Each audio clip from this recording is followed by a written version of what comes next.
271일차 위대하신 하나님 리딩 가이드 욥기 35장 엘리오의 세 번째 연설입니다. 엘리오는 욥에게 인간의 의로움과 악함이 하나님께 아무런 영향을 미치지 않음을 상기시킵니다. 그는 욥이 자신의 고난 속에서 하나님을 비난한 것을 꾸짖으며 인간의 죄악이 하나님의 위대함을 손상시키지 않듯이 인간의 의로움도 하나님의 영광을 더하지 못한다고 말합니다. 욥기 36장 엘리오의 네 번째 연설입니다. 엘리오는 하나님의 전능함과 공의로우심을 찬양하며 욥에게 다시 한번 경고합니다. 그는 하나님이 의인에게 상을 주시고 악인에게 벌을 내리시는 공정하신 분임을 설명합니다. 엘리오는 하나님께서 사람을 징계하실 때 그것은 사랑의 표현이며 그들이 회개하고 돌아오기를 원하신다고 말합니다.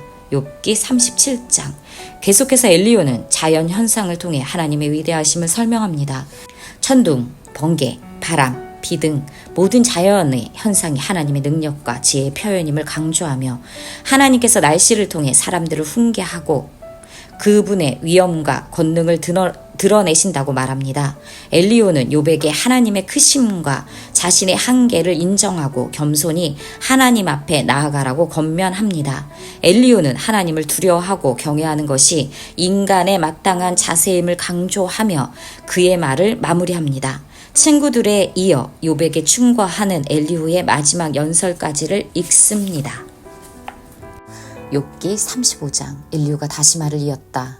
욥 어른은 하나님께서도 나를 옳다고 하실 것이다 하고 말씀하셨지만 또 하나님께 내가 죄를 짓는다고 하여 그것이 하나님께 무슨 영향이라도 미칩니까? 또 제가 죄를 짓지 않는다고 하여 내가 얻은 이익이 무엇입니까? 하고 물으시는데 그것도 옳지 못합니다. 이제 어른과 새 친구분들께 대답해 드리겠습니다. 욥 어른은 하늘을 보시기 바랍니다. 구름이 얼마나 높이 있습니까?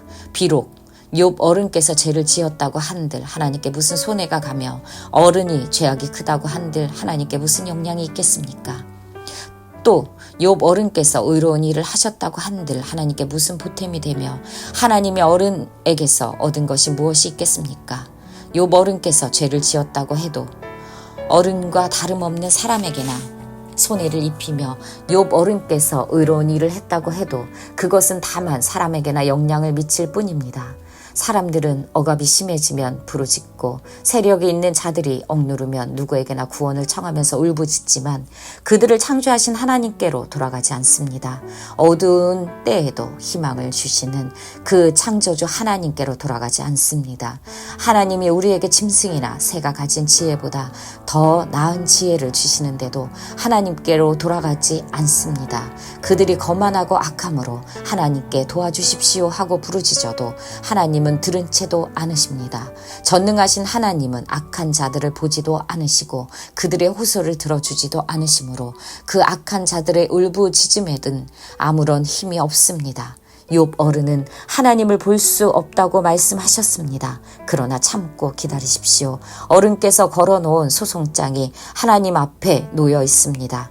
어른은 하나님이 벌을 내리지 않으시고 사람의 죄에도 별로 관심이 없다고 하십니다.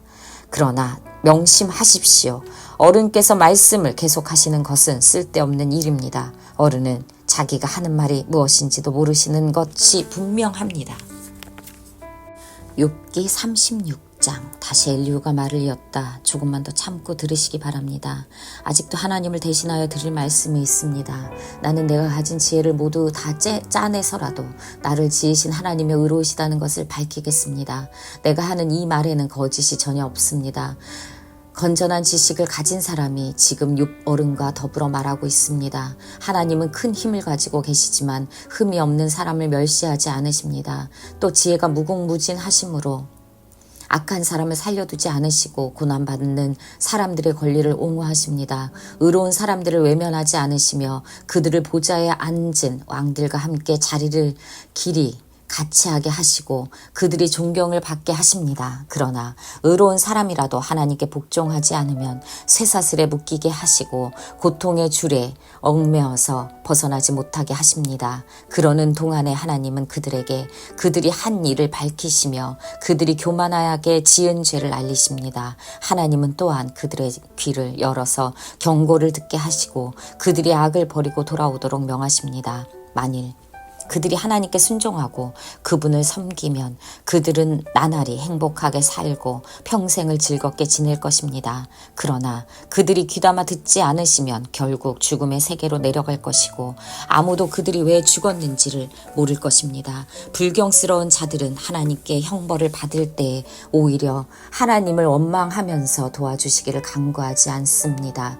그들은 한창 젊은 나이에 죽고 남창들처럼 요절하고 말 것입니다. 그러나 사람이 받는 고통은 하나님이 사람을 가르치시는 기회이기도 합니다. 사람이 고통을 받을 때 하나님은 그 사람의 귀를 열어서 경고를 듣게 하십니다. 하나님은 욥 어른들을 보호하셔서 고통을 받지 않게 하셨습니다. 평안을 누리면서 살게 하시고 식탁에는 언제나 기름진 것으로 가득 차려 주셨습니다. 그러나 이제 욥 어른은 마땅히 받으셔야 할 형벌을 받고 계십니다. 심판과 벌을 면할 길이 없게 되었습니다. 욥 어른은 뇌물을 바쳐서 용서받을 생각은 아예 하지 마십시오. 속전을 많이 바친다고 하여 용서받는 것은 아닙니다. 재산이 많다고 하여 속죄받을 수 없고 돈과 권력으로도 속죄를 받지 못합니다. 밤이 된다고 하여 이 형벌에서 벗어나는 것이 아니니 밤을 기다리지도 마십시오. 악한 마음을 품지 않도록 조심하십시오. 어른께서는 지금 고통을 겪고 계십니다마는 이 고통이 어른을 악한 길로 빠지지 않도록 지켜주실 것입니다.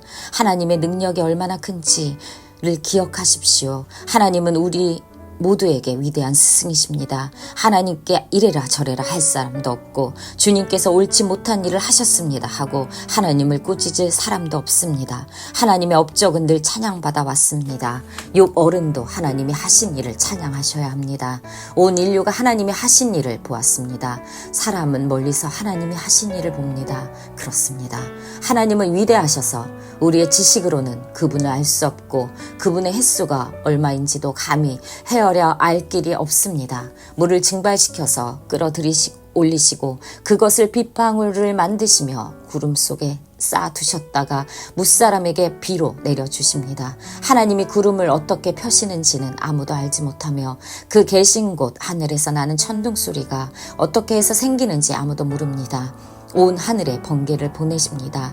그러나 바다 및 깊은 곳은 어두운 채로 두십니다. 이런 방법으로 사람을 기르시고 먹거리를 넉넉하게 주십니다. 두 손으로 번개를 주시고서 목표물을 치게 하십니다. 천둥은 폭풍이 접근하여 옴을 알립니다. 동물은 폭풍이 오는 것을 미리 압니다. 욥기 37장. 폭풍이 나의 마음을 거세게 칩니다. 네 분의 모두 하나님의 음성을 들으십시오. 그분의 입에서 나오는 천둥과 같은 소리를 들으십시오. 하나님이 하늘을 가로지르시면서 번개를 땅 이 끝에서 저 끝으로 가로지르게 하십니다. 천둥과 같은 하나님의 음성이 들립니다. 번개불이 번쩍이고 나면 그 위험찬 천둥 소리가 울립니다. 하나님이 명하시면 놀라운 일들이 벌어집니다. 도저히 이해할 수 없는 신기한 일들이 일어납니다. 눈에게 명하시면 눈이 내리고 소나기에게 명하시면 땅이 소나기로 젖습니다.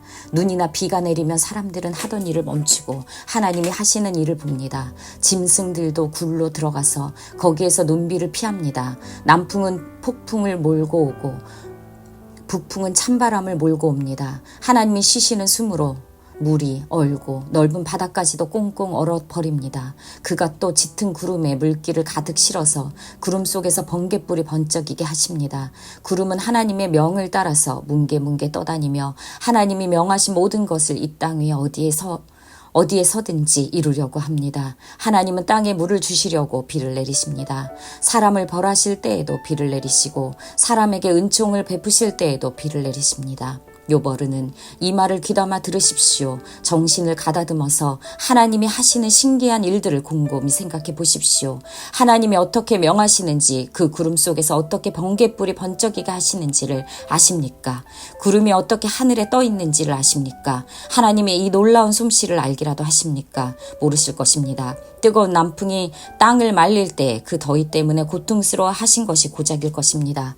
어른께서 하나님을 도와서 하늘을 펴실 수 있습니까? 하늘을 번쩍이는 노거울처럼 만드실 수 있습니까? 어디 한번 말씀하여 보십시오. 하나님께 뭐라고 말씀드려야 할지를 우리에게 가르쳐 주십시오. 우리는 무지몽매하여 하나님께 드릴 말씀이 없습니다. 내가 하고 싶은 말이라고 하여 다 할 수 있겠습니까? 어찌하여 하나님께 나를 멸하실 기회를 드린단 말입니까? 이제 하늘에서 빛나는 빛이 눈부십니다. 쳐다볼 수 없을 만큼 밝습니다. 바람이 불어서 하늘이 맑아졌습니다. 북쪽에는 금빛 찬란한 빛이 보이고 하나님의 위엄찬 영광이 우리를 두렵게 합니다. 하나님의 권능이 가장 크시니 우리가 전능하신 그분께 가까이 나아갈 수 없습니다. 사람을 대하실 때 의롭게 대하시고 정의롭게 대하여 주십니다. 그러므로 사람이 하나님을 경외해야 하는 것은 당연합니다. 하나님은 스스로 지혜롭다고 하는 사람을 무시하십니다. 원벌스, 그대가 범죄한들 하나님께 무슨 영향이 있겠으며 그대의 악행이 가득한들 하나님께 무슨 상관이 있겠으며 그대가 의로운들 하나님께 무엇을 드리겠으며 그가 그대의 손에서 무엇을 받으시겠느냐. 욥기 35장 6절에서 7절 말씀. 인사이트, 엘리후는 인간의 행위가 하나님의 본질에 영향을 미치지 않는다는 것을 강조합니다. 우리의 죄가 아무리 늘어나더라도 하나님의 거룩함은 훼손되지 않으며 그분의 의로움도 방해받지 않습니다. 우리가 의롭다 하더라도 하나님께 아무것도 더할 수 없습니다. 우리가 하나님을 순종한다고 해서 하나님이 더 많은 존경이나 찬양을 받는 것이 아닙니다. 우리는 하나님께 아무것도 보탤 수 없습니다. 그러나 하나님은 우리에게 가장 필요한 분, 예수 그리스도를 기꺼이 주셨습니다. 우주와 그 가운데 있는 만물을 지으신 하나님께서는 천지의 주제시니 손으로 지은 전에 계시지 아니하시고 또 무엇이 부족한 것처럼 사람의 손으로 섬김을 받으시는 것이 아니니 이는 만민에게 생명과 호흡과 만물을 친히 주시는 이심이라.